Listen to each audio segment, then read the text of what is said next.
Inilah kisah keajaiban jubah Nabi Muhammad SAW. Rasulullah pernah menerima hadiah berupa sebuah jubah dari seseorang. Setelah menerimanya, beliau meminta istrinya Sayyidah Aisyah untuk menyimpannya. Aisyah pun segera menyimpan jubah tersebut di dalam rumah. Tak lama kemudian, seseorang mengetuk pintu rumah Rasulullah. Ternyata yang datang adalah seorang pengemis yang meminta sedekah. Rasulullah pun bertanya kepada Aisyah, "Wahai Aisyah, apakah ada sesuatu yang bisa disedekahkan? Apakah ada gandum di rumah ini?" Aisyah menjawab, "Ya Rasulullah, bahkan sebutir gandum pun tidak ada di rumah ini." Mendengar hal itu, Rasulullah meminta Aisyah untuk menunjukkan jubah yang baru saja diberikan kepadanya.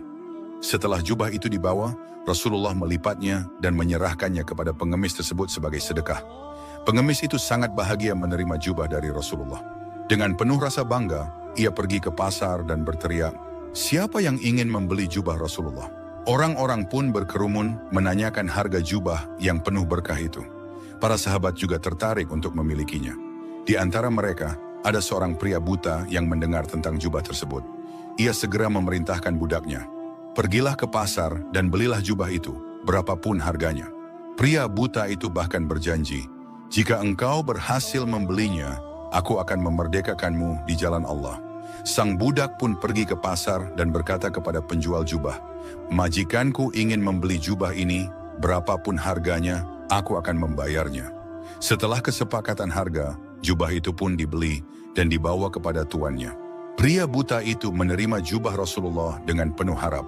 Ia mengusap-usapkan jubah tersebut ke matanya yang buta seraya berdoa, "Ya Allah, dengan kemuliaan Rasulullah dan keberkahan jubahnya, kembalikanlah penglihatanku." Subhanallah, seketika matanya kembali melihat, bahkan lebih terang daripada sebelumnya. Dengan penuh syukur, ia segera membawa jubah itu kembali kepada Rasulullah.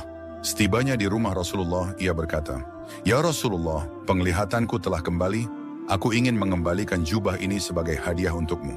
Kemudian ia menceritakan bagaimana jubah itu berpindah tangan hingga akhirnya kembali kepada Rasulullah. Mendengar kisah tersebut, Rasulullah tersenyum hingga terlihat gigi gerahamnya. Beliau pun berkata kepada Aisyah, "Perhatikanlah jubah ini, wahai Aisyah. Ia telah mengkayakan seorang miskin, menyembuhkan orang yang buta, memerdekakan seorang budak, dan kini kembali lagi kepada kita." Kisah ini mengajarkan bahwa sedekah tidak akan mengurangi harta, justru membawa keberkahan yang luar biasa. Keikhlasan dalam memberi akan membuka pintu rezeki, menyembuhkan luka, dan mendatangkan keajaiban yang tidak terduga. Follow atau subscribe sekarang juga. Semoga Allah memudahkan jalanmu menuju surga.